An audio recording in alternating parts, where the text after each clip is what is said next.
Welcome home. We are WNST, AM 1570, Towson, Baltimore. We are Baltimore Positive. We're positively here in beautiful Catonsville. It is a sunny day. I have the lookout here of Frederick Road. It's all brought to you by the Maryland Lottery. We have the Back to the Future. I finally got them today. I've even got Roz's read here. Play the Maryland Lottery's new scratch-off game, Back to the Future, to commemorate the 40th anniversary of the movie. This $2 ticket has 7 top prizes of $10,000 and cool second prize. I'll be doing this all week. They know I love them. We'll be giving these away next week on Wednesday at Cooper's North in Timonium. And and we're also going to be at Coco's on the 30th of the month and the 7th at Red Brick Station in White Marsh. I got great guests. I was a little nervous this week because Monday morning I woke up and I didn't have any guests for the Beaumont, but I'm like, all right, I'm going to rally. You know, I had some people like Chad Wiestling I wanted to have on. I knew John Allen was playing M3. Larry Stewart from Coppin State was going to be with us today, but the NCAA decided they had to have a meeting. And I was going to have former Councilman Quirk's going to be stopping by as well, talking about money and Trumplandia and tariffs and all that stuff. But I started to invite guests. And it started with John. John Allen's one of my best friends in the world, so like full giveaway. And we actually... He's one of my social friends. He's one of those guys when you're in your late 50s, they say dudes need to have friends. So I actually have two friends left in life, Chad Wiestling and John Allen, who both came over today. But I invited John, and then I invited Chad.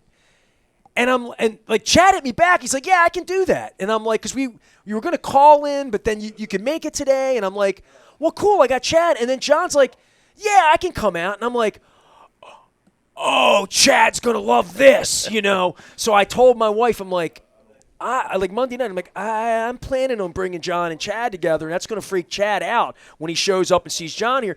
And I'm at the point in my life, and I told Luke this week, I just want to do stuff for other people. I'm just done. You've seen me at 27 Super Bowls. Right. Ask me what concert I didn't see. I've seen them all, right? Ask me what I'm regretful about. I have a few. But then again, too few to mention.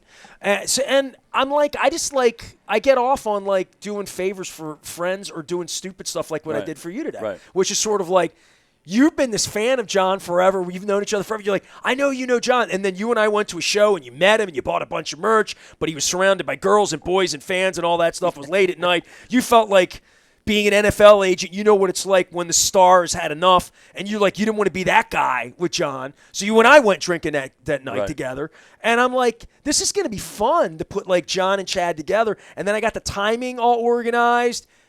Did I surprise you? I just need to know. Yeah, because when I walked around the corner, you had no thought getting in the car. I was putting you up. I had no idea. I set your ass up. Yes, you did. I set you up. Yes, you did. I knew it. So when I parked the car down the street, exactly and I walked around, what I wanted to do. And I came around the corner. Of course, the big. Did you text Jen yet and say, "He had John Allen here, man. I got to geek out about Cinderella." No. I didn't know you had rock star roommates. Yeah. So, that's why today was awesome for me because. I've been. It's it's kind of maybe it's the same for depending on what you do. Like football's been my life. It's been my life. You're not impressed by meeting Aaron Rodgers, right? No, you're not. No, Yeah. That's why I'm such a baseball fan because I'm not a baseball agent. I can be a fan, so I go. I have season tickets. I go to the games, here and there. But I go to games and because I can be a fan. But if Gunnar Henderson came in right now, would you go up and say hello to him? Would you say you wouldn't bother? No. Yeah, you wouldn't bother. But if Sebastian Bach walked in, you'd be a geek. Yeah, probably. You'd send over a drink and you'd be like, "Hey, man, can I take a picture with you?" Probably, yeah. I'd be like, "Dude, that's Sebastian Bach." Yeah, because I'm a fan. Well, I love the music. Dude, I'm the same way. And with me, it's sports and rock and roll, right? Mm-hmm. And I have. I lack all filter when it comes to politicians, as Councilman Quirk will find out when he stops by, that I don't – everybody's the same in my world. But the weirdest thing is, like, when I have John on or when I have, like, real friends on or people in my real life or celebrity friends or whatever on, I don't know, man. I have, like, sort of one countenance about me. That's the hardest part is when I do meet people that are more important than me is finding some way to act that way. Maybe, like, around – men of the clergy or you know what I mean, older ladies or something, you have a different tone, or children or whatever. But the radio part for me, it always kind of has to be like I'm excited about it, but I do get more excited about rock stars, right? Oh, yeah. So and not like John, but or not even like Fred Curry, but like my wife would tell you she has only legitimately seen me starstruck one time in my life. Now, she's been in the, Right. in the company of everybody there is to be who's rich and famous in my world that you've ever seen me with. So she was blown away that I got starstruck. But it wasn't starstruck. We were at the Super Bowl. You might have even been there. It's 2008 in Phoenix. And it was Radio Row on a Friday. Now, Nils Lofgren was there. And he had already stopped by and done my show because I know Nils. And I looked over and I saw a rock star. And I knew who it was because when Nils was with me, he's like, yeah, we're playing this charity thing for it was the NFL greats, the Ditka, what's it called, the Legends, NFL Legends, yeah. right? Mm-hmm. Ditka's thing that he's been doing for 100 years, right?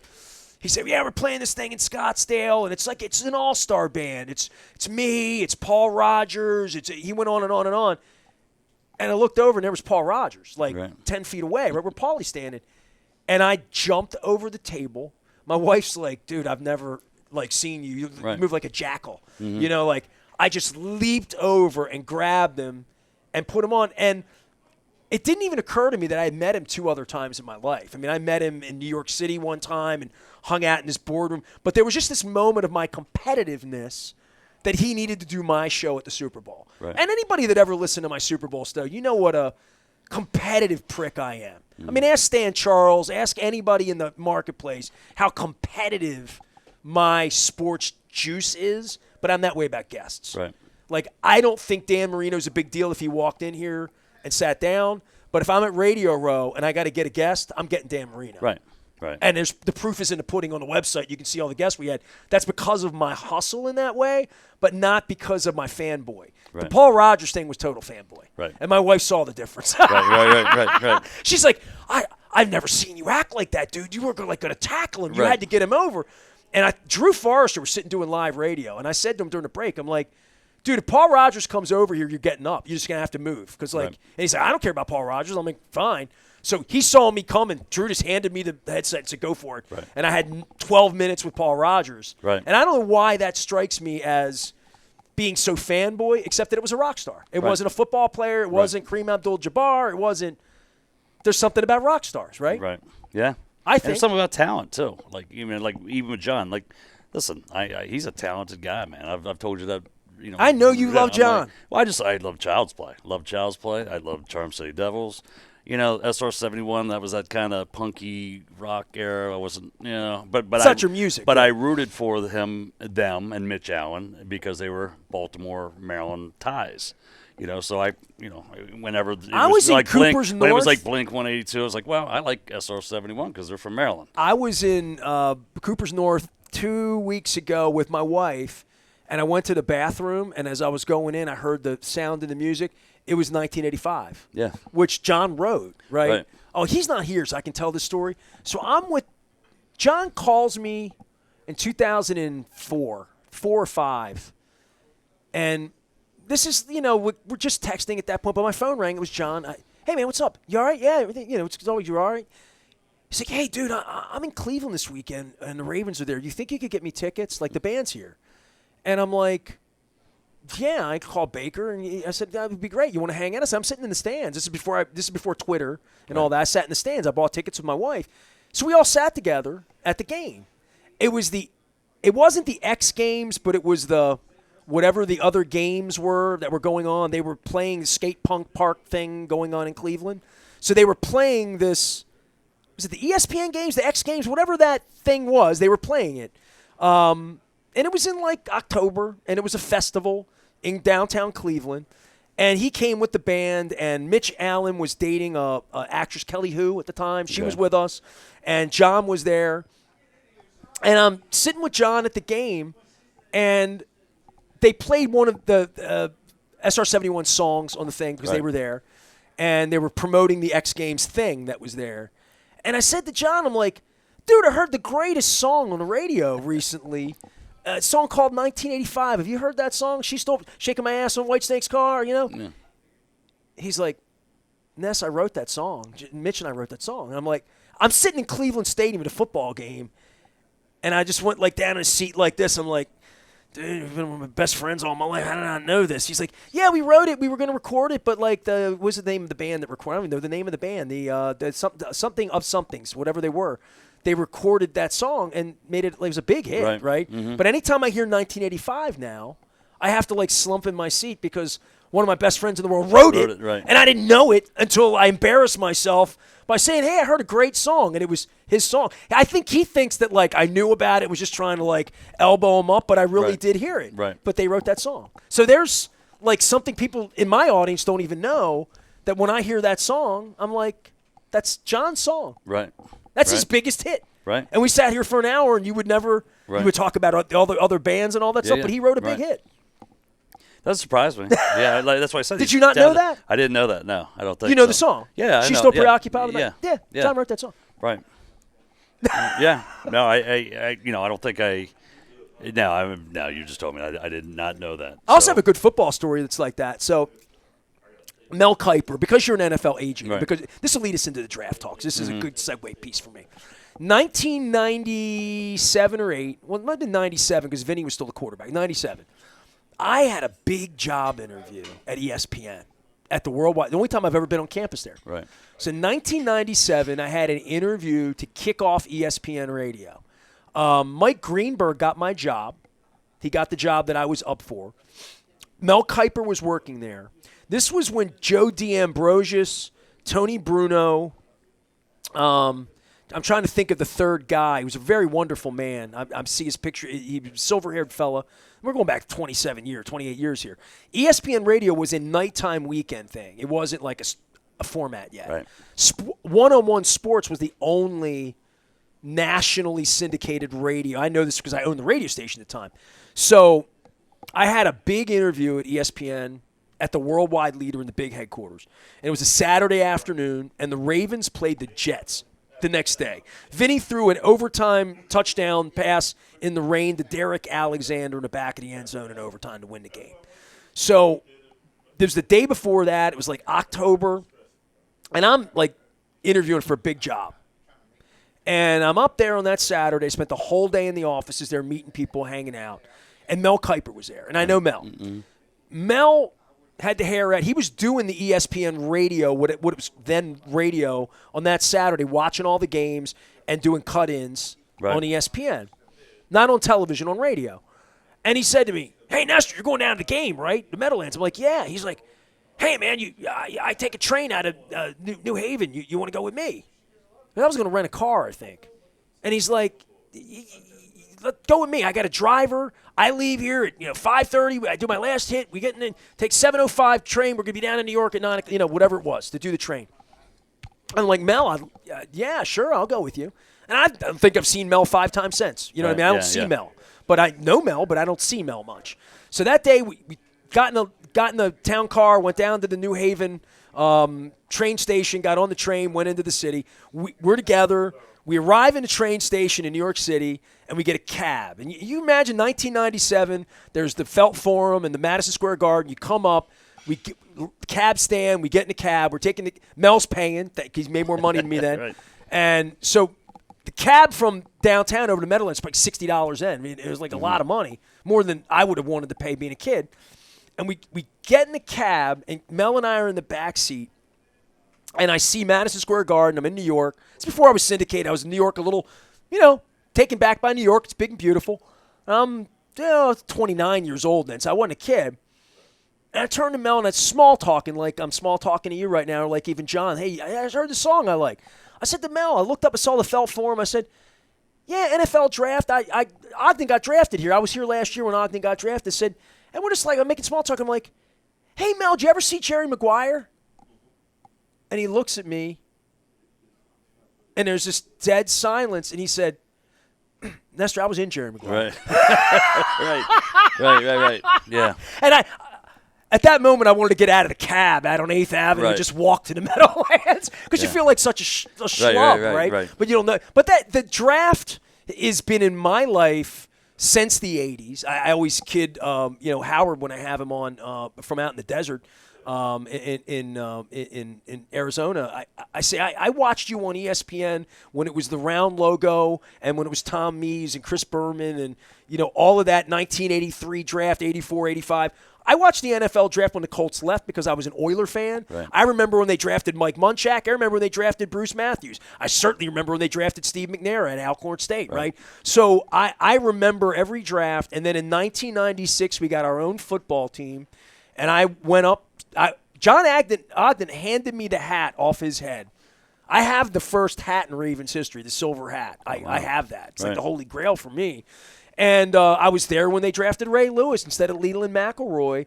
And I guess all these years later, 30 years later, this building out here in Owings Mills, for all I think of them and their lack of integrity in a lot of ways, and Justin Tucker and all that stuff, but it's been one group of people that have made picks forever. Right. You've been in this business all these years. You've negotiated contracts as an NFL agent with all of the Eric DeCostas and Ozzie Newsomes and their cap managers, a lot of people you negotiate with. Right. Once they decide they want the player, you figure the money out with the cap guy.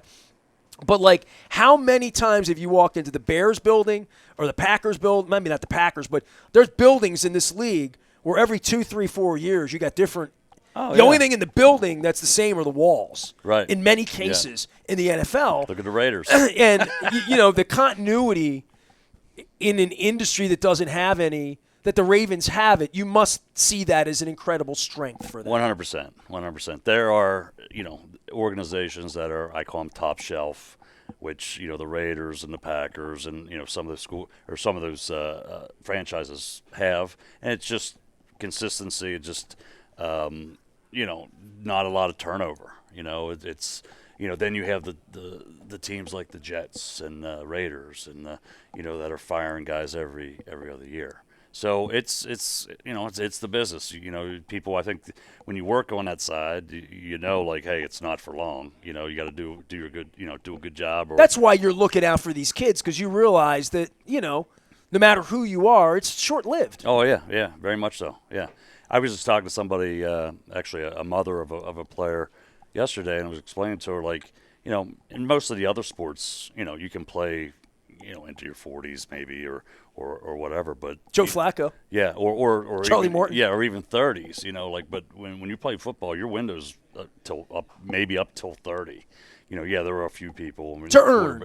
Yeah. So that's why last time you and I got together, you were sweating out Josh. Yeah. We spent an hour. You can Google this. Chad Wiestling is our guest, a local NFL agent, and Josh Jacobs is your biggest client you've ever had in your life, in your career, right? Yeah. Well, him or Muhammad Wilkerson. Muhammad Wilkerson, sure. Yeah. So in the case of Josh, you got him signed. We are in a very different spot this minute than we were in Southwest Baltimore 2 years ago this week when running backs were being devalued everywhere. You had probably the best one, if not the best one, Saquon. Derrick Henry was considered to be damaged, older or whatever it was, and no one wanted to pay running backs. It had nothing to do with Chad, nothing to do with Josh Jacobs or Derrick Henry. The industry decided running backs weren't that important. I'd like to think it's a little different now in Owings Mills, probably a little different in Green Bay, certainly a little different in Philadelphia, maybe even a little different in the New York Giants that gave Saquon away, or to see what the Titans look like without Derrick Henry or what Lamar Jackson looks like with him. It's a running back position, man. It's O.J. Simpson, Walter Payton. It's Earl Campbell. It's Franco Harris. It's Eric Dickerson. It's an important position. Yet we spent an hour talking about how it's devalued. It doesn't feel devalued on the field the way they've been used the last 2 years since we got together, right? Yeah. No, I mean the reality of it is that the running back is one of the most. I mean, quarterback's obviously the most important position. That's not even a question, but it's very valuable. The running back. I mean, you have a guy, a bell cow that can obviously it's moving the chains, and if you have a running game. It's football 101. That's what I would always, when I'm explaining to people, or back when I was trying to negotiate with the Raiders, it's like, guys, this is football 101, man. Like, you need, number one, he's the best player on your team, but we touched the ball like 60% of the play. He had some crazy number. It was over 50%. 50% he was the total offense, right? So, and but if you have a good running game, it's going to open up the passing game. This is what I mean by it's football 101. If you have a good passing game, if you don't have a passing game or you don't have a quarterback, that's why quarterbacks is so important. And you just got to hand the ball off. And all the defense is going to do is stack the box and stop you. We know that. But the teams, it's very much a copycat league, as you know. And it's become over the years, Bobby DePaul used to tell me it was basketball on grass. It was all about throwing the ball. That was the Kurt Warner. Yeah. Right, but it's still that. And we can get a running back anywhere. They're dime a dozen. We'll draft one in the 4th round. Right. That's the mentality. So everyone started kind of following that and what have you. But, this past season you saw that the teams – and one of the reasons why Green Bay came after Josh Jacobs, and probably why Baltimore, Baltimore kid got Derrick Henry, and obviously Philly got Saquon. It was when it comes to December and it's playoff playoff football. Wearing a baseball hat. Yeah, playoff football. We want to run the ball when it's cold out. Go to Buffalo, you got to run the ball. When it's cold out, we're running the ball. And I remember when I first met with and spoke to the Packers regarding Josh, they were like, because they had Aaron Jones. Well, in Green Bay, especially, right? And it was like, I didn't, I knew the teams that were going to be in the market, and I talked to some teams, and when I got contacted by Green Bay, I was like, whoa! I had to actually text them back, and I'm like, who are you talking about? Because they were like, hey, we want to talk about one of your players. I'm like, who are you talking about? They're like, running back. I'm like, oh, okay. Because they had Aaron Jones at the time, and they just beat Dallas in the wild card and had a pretty decent season. And they were like, well, whatever. Aaron was 30 years old. Josh was 26. Aaron was a different type of runner. Aaron Jones is a very good running back, and had a good year last year too for Minnesota. But they were like, hey, we want Josh because we want to pound the ball. We want a 3-down back, a guy that can be first, second, third down. We're going to use him in the passing game, and and when it comes to when the weather's cold in November, December, January, that's what we want him. Well, you brought him to me how many years? 6 years ago, 7 years ago? You brought him to me at the it would have been 2019. So Atlanta Super Bowl? Does that sound right? Or Atlanta Super Bowl. Yeah. Okay. So you brought him onto the show. I had him on the show. You can go back and find this on YouTube as well. I mean, he had dreams out of Alabama. He was a polite kid, nice guy. Sat down, and you must be real pleased at how that's gone over the last 6 or 7 years, because it doesn't always go perfectly. Not even with first-round kids out of Alabama, right? Right. I mean, you could have had J.K. Dobbins too. You could have, and you would have felt good about him, right? Yeah. And it doesn't always work out that the tea leaves align, and you've landed in. You've done right by him. He's done right by you. He's done right by his employers. Right. Pretty happy story here. It didn't have to work out that way 2 years ago. I know you were nervous 2 years ago about what was going to happen. Yeah, because you just didn't know, And like I said, that was the time, and still teams there's always going to be teams that devalue a position, or in this case, the running back position. There's always, but then, like I said, the winning teams, the winning organizations, there's a reason why they're good. There's a reason why every year it's the usual suspects that are usually in the playoffs, because they have consistency in the front office. Whether it's they have consistency with the coaches, and they've built their team up the way they want to build them, and they stick to their routine. While the other guys are firing guys right and left and bringing in new schemes, new coordinators, now they got to get new players, and but there's the teams, like I said, if we're talking about the running back position here, if you look at the teams last year that were in the playoffs, it was the guys. It was the Ravens, it was the Eagles, it was the Packers, it was even the Vikings, it was the Lions. I mean, they got Gibbs and they had Singletary, the running backs. Like they were all running teams, running with. Well, they have to have that element. Yeah. So they had a feature back. Yeah. Or a system in some way, right? Right. And they're the ones that are, like I said, they're the ones that are winning. So, or at least last year, so and made it to the playoffs. So. We'll see if that changes. And it's a deep class this year, running back, very deep. So, well, what do you got going on? Yeah, how many players you got in the league right now, other than Josh Jacobs? That's the big bright light. Yeah, for you. I got eight guys right now. Yeah, so you represent 8 National Football League players, and maybe a couple handful more in a week or two, right? Yeah. I'm representing 2 guys, for draft eligible guys. for this upcoming draft. And Is that a lot? No. I mean, for me, Some years you've done 3 or 4? Or? Yeah, well, yeah. For me, what I've done, and I've done more. I've had more players than that at a certain time, but my model over the past 10 so years has been keeping it small. And you think yourself as boutique, is what yeah, you yeah. I'm very boutique, and that's how I present myself, and to when I'm recruiting the players and or the families, that's how I sell myself, because that's who I am. And I there's CAA with 100 agents in a big house, and yeah. So I keep it down. I try to sign like 2 to 3 guys each draft, and then so I can give them the full. Do you amount turn of attention. players down? Yeah. Oh yeah, I do.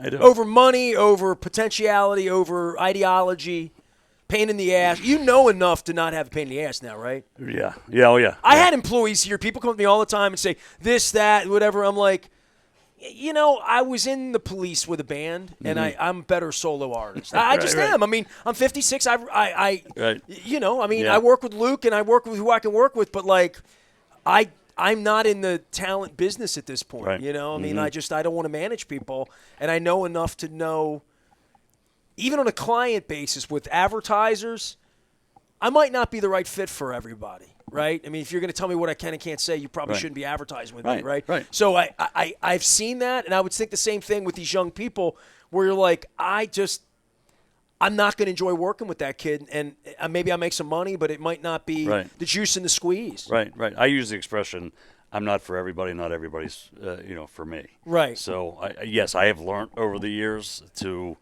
do my due diligence. Have you had one real nightmare client, one player that just jail, middle of the night, call? You've had bad things happen? Yeah, I have.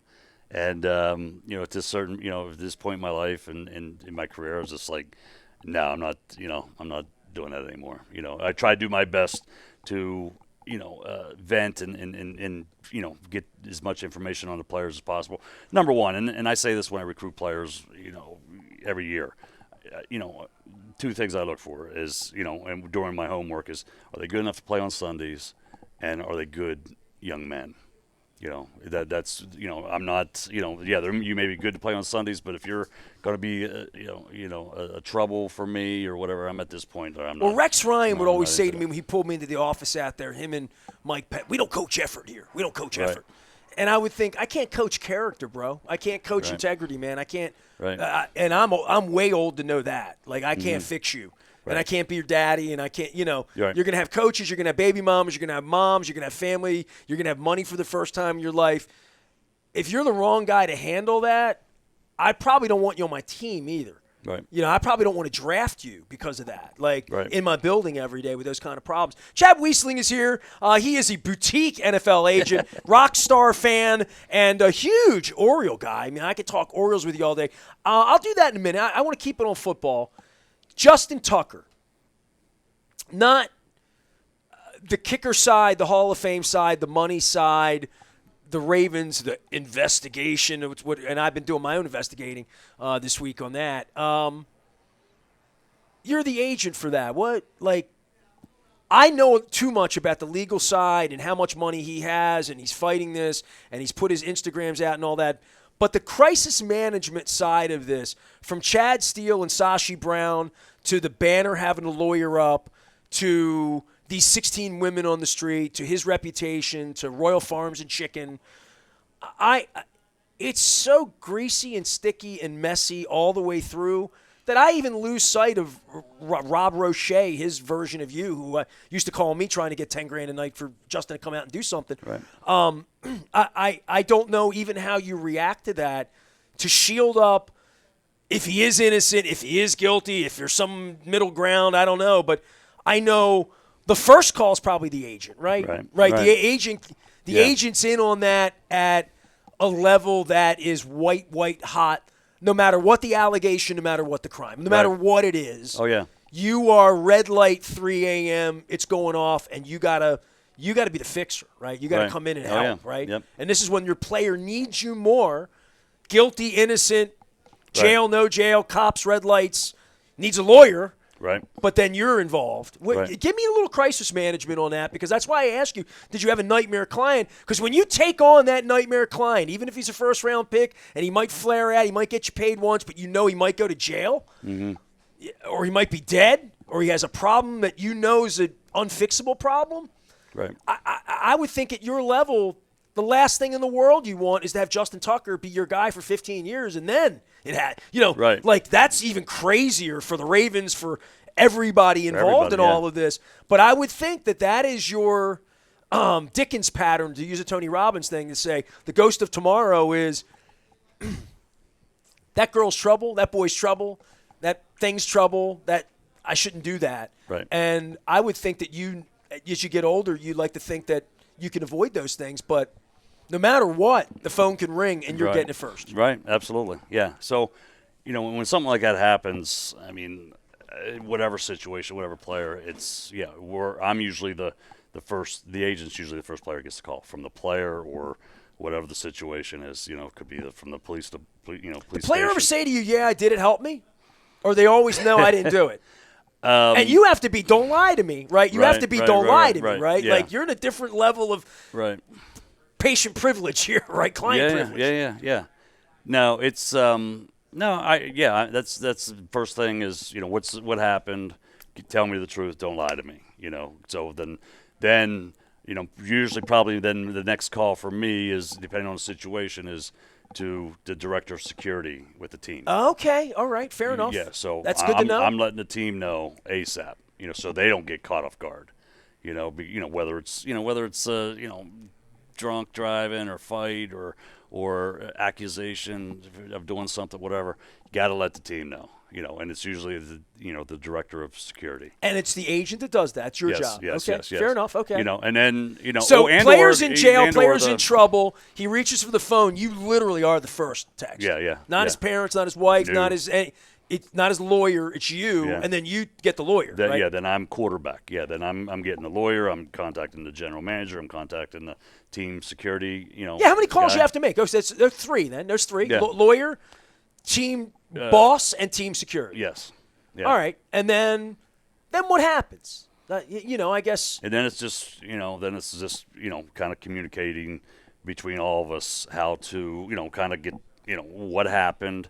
Where where's the depending on the circumstance, where the player is he in jail now, or out, or did anyone get hurt? Did anyone what is the dynamic and of the whole story, and then just basically then communicate with then it's more into the lawyer's hands. Sure. But I'm still involved. But in the headspace of you and the player in that relationship is sort of like calming that thing down a little bit. Yeah. Well, then in regard to the human being who has or hasn't committed a crime, right? Right. But is now as a public figure, you're in the NFL, bro. Right. It's just. But now that is, which is important, because eventually it's going to come out. It's going to come out in the media, depending on what happened. It's going to come out in the media. So that's when you're working directly with the team of, okay, how do you how do you put this out? And usually the typical response is, we're gathering information. At this time. Chad Steele has a boilerplate for that.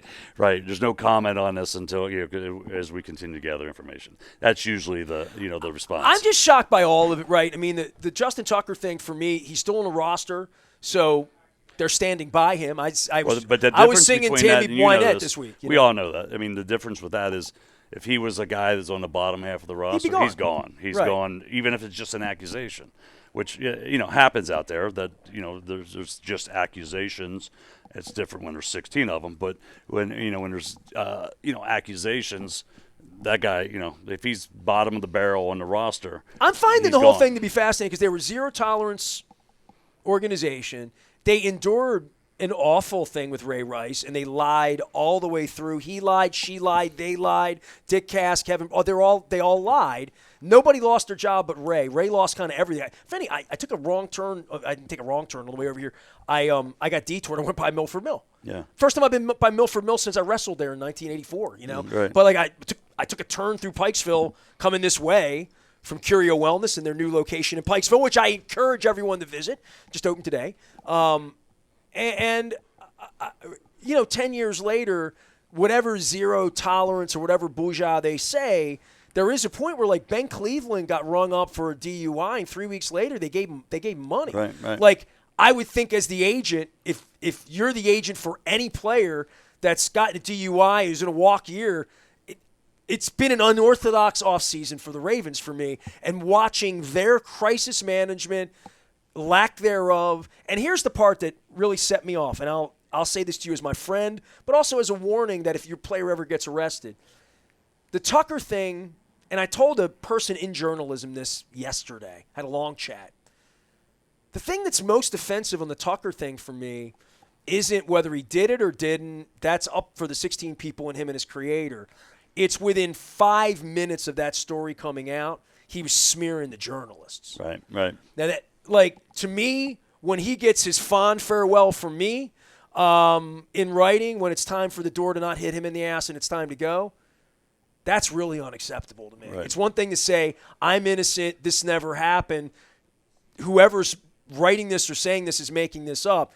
But the attack on the journalist, calling it low level, calling it tabloid, like all of that was crafted by the agent. It's crafted by the lawyer. It sounded like it came in his voice.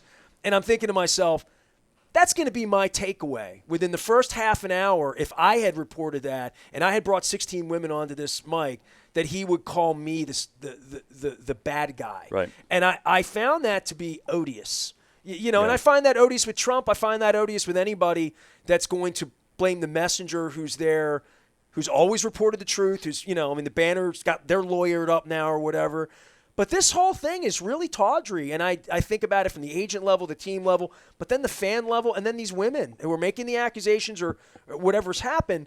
But how it all gets managed and shoved under the rug through the league, that's been the crazy thing for me to witness. Because I'm like you, I would have thought, like, if you think he's guilty, you probably should make that move. In the same way where if you see a kid and you're like, it probably shouldn't be my kind of kid, the fact that he's still on the team, I remember early on, my wife and I were having an early morning conversation. She's getting ready for work, and we were just talking, brushing our teeth in the bathroom.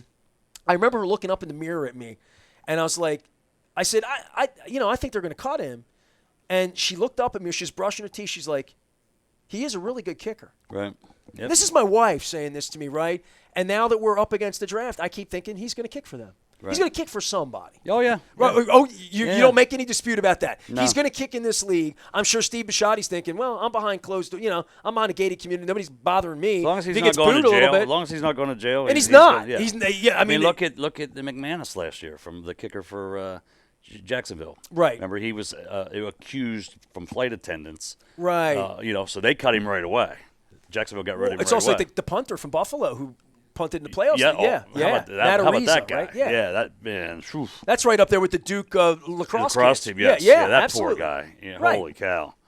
But that's, as I said earlier, there's accusations. That's one girl. Or whatever. One accusation. One right. accusation. Sure. You got to start, if there's 16 of them, you got to start thinking, like. Well, that's why the whole thing is because he didn't kick that well last year. I was thinking about this, like, are there even, 16 masseuses in town? It's Baltimore. Why do you need 16? The bigger issue for me after all this is out is sort of how many people in my world had walked the streets of this city and knew about it or brought it up. It never came to my desk. I can honestly say I never got an email, any whispers or whatever. But, I've spent a lot of time with the journalist that reported this. Mm-hmm. I've spent time with Justin Tucker. I've spent time with the people out in Owings Mills who would cover it up if they could. And this is where the NFL investigation comes in. And you don't have to opine because you do business with the league. But like an NFL investigation at this point is a punchline for me. Right. That if they called me and said, whatever the lady's name is who's their head of whatever this investigation is, she called me and said, I want to talk to you. I hear you have some information about the Ravens you want to share. I'd bring a lot of witnesses. Mm-hmm. That's all I'm saying. I wouldn't with any of them because I don't trust any of them because of Luke has a press credential and I don't. You tell me why. Right. So there is no reason why. So being veteran to this the way I am, the whole playbook of the Ravens saying, NFL's investigating, can't say anything anymore. Boy, that's convenient. I mean, they have a playbook for all of this from the lawyers baked out that Justin Tucker will be kicking in this league for the next 5 years. Whether it's here or somewhere else is up to Steve Bisciotti at this point. He's under contract. Right. If they want to eat it, bite it, look the other way, have him go out and kick. He didn't kick that great last year. That's another point of performance, right? And I know as an agent you're concerned about that, but this is a tension point for the Ravens and the fan base to say, where is the tolerance? They signed Ben Cleveland. I guess that's what I'm saying. It's been a really telling off season for me to some degree. And if he's back kicking for them, it'll say a lot about them and a lot about him and a lot about the league. But he's going to kick in the league. We already know that, right? Yeah. We already know that, right? Yep. If he called you tomorrow and said, be my agent, you know he's got 5 years left in him. You know he can still kick the football. They all know that. Right. And he's arguably one of the best to ever do it. To ever do it. Yeah. I've lost sight of that. I mean, maybe Yeah. I shouldn't lose sight of that. You never lose sight of that. Right. Yeah. So I mean, that's why I think a move hasn't been made yet. You know, maybe it has. Maybe they're planning on keeping look at the Deshaun Watson situation and how badly 4 or 5 teams wanted him at the time. Yeah. So I would think if Justin Tucker hits the street tomorrow, the problem would be the suspension, the first 6 games, whatever they're going to give him, whatever they're going to do. But his career is not over. No. And his reputation's not over either because they can't prove it. This is going to be one of those smoking guns that never end smoking. And that's unfortunate for everybody all the way around. And I don't know what I'm doing if I'm the Ravens and saying, well, is there a better kicker in the could you represent a kicker, or is that a specialty? No, I do. I do represent. You do? Yeah. I That's do, not a specialty thing. Okay. No. I thought maybe the kicker agents were special agents. Yeah, there's some that are specialty. That's coaches, special team coaches. Right. Yeah, there's some that are, but who's your kicker? Well, the one I have Jack Browning, who was the punter last year for the Tampa Bay Buccaneers. The last half of the year, and in the playoff game for the Bucs. He's currently out on the streets, but I think he'll be back in the league at some point. Okay, so that's stop on that, because you have a guy that you believe in. He's your guy. He's out on the streets. Man, it's your job to get him a job, right? That's really like that's the number one thing you do is get that guy a job right now. Yeah, get him opportunities. Because these young kids, you're pumping them up, but they're going to get picked. And wherever they go, you go, or they don't get picked, and then you get on the phone right away. It's pretty much done. The draft's done right now. I mean, because as far as the age of stuff, I mean, because the boards are set. Each team, every team's have their draft meetings probably a couple weeks ago. The boards are set. Now, where are your kids going to go? When do you start to perk up? Mine are day 3. Day three guys, Yeah. So I'm going to be out in Green Bay with Josh Jacobs doing he's got a bunch of appearances and stuff. So, round 1 or day 1 and 2, I'll be. Are you universally happy for? Give me your 2 kids so I know who they are. Are you universally happy for them, or is there a team that would take him and be like, oh, or is every place a happy place and you can position it to your player that way, or do you have targeted in your mind? Are there 5 teams that one of these kids are going to wind up on in your own mind that you will kind of already know? 3 teams are looking at my kid in the 5th or 6th round, kind of, sort of, maybe. Yeah. I mean, when it comes to the draft, I mean, they're gonna, I tell everybody, it's like, hey, it's not in anyone's hands right now. I mean, because not in my hands or yours. If team's going to draft you, they're going to draft you, so you don't have a choice. Sure. And in Browning's case, team needs a punter. Right, exactly. Right, yeah. Right. Yeah, so. It's an honor. Like I said, it's exciting. There's not any situation for me or my players where it's like, man, I wish, Are you hopeful for both? Who are your 2 guys? Dalton Cooper, big offensive tackle from Oklahoma State, and the player I was just telling you I just recently signed was Noah Palo Gates, who is the nephew of Troy Palomua. And his cousin plays for the Raiders, Isaiah Pala. I forget. Okay. His Polynesian names. Okay. But I know mine is Paula Gates. So he was played in Nebraska and then transferred to New Mexico, but a big safety corner. So in your mind right now, do you have one team you'd like? In your mind, you say both these kids, he'd be perfect on this. Do you think about it that way? Like, I hope the Chiefs take him, and I hope the Panthers take it. Do you have a thought like that or no? Never? Well, I'll give you an example with that. If they get drafted, it's once again don't have any say in it. It's great. The players and families are excited they got drafted. Their name was called. It's a dream come true. Where the agent really comes in is when they don't get drafted, and you have to find them a place as an undrafted free agent right after the draft. So that's where, like I said, at this point, 10 days or 7 days, whatever, before the draft, I guess 7 days, there's not much really to do at this point, as far as the guys are going to get drafted or not going to get drafted. Because, teams may have a player on the draft board, and it's like you hear this all the time. They'll call and be like, hey, we may take your guy in the next round or a pick coming up. And, of course, they're like, hey, and they'll call the player like, hey, the example. Make sure he's alive. Yeah, and exactly. And then the team comes and they pick someone else. It's like, I thought that's they were going to call downer, me. Yeah. But I've been, like I said, I've been used to it. I always tell players even prior to, like, when they say, hey, this team called, I'm like, they said they're going to draft me.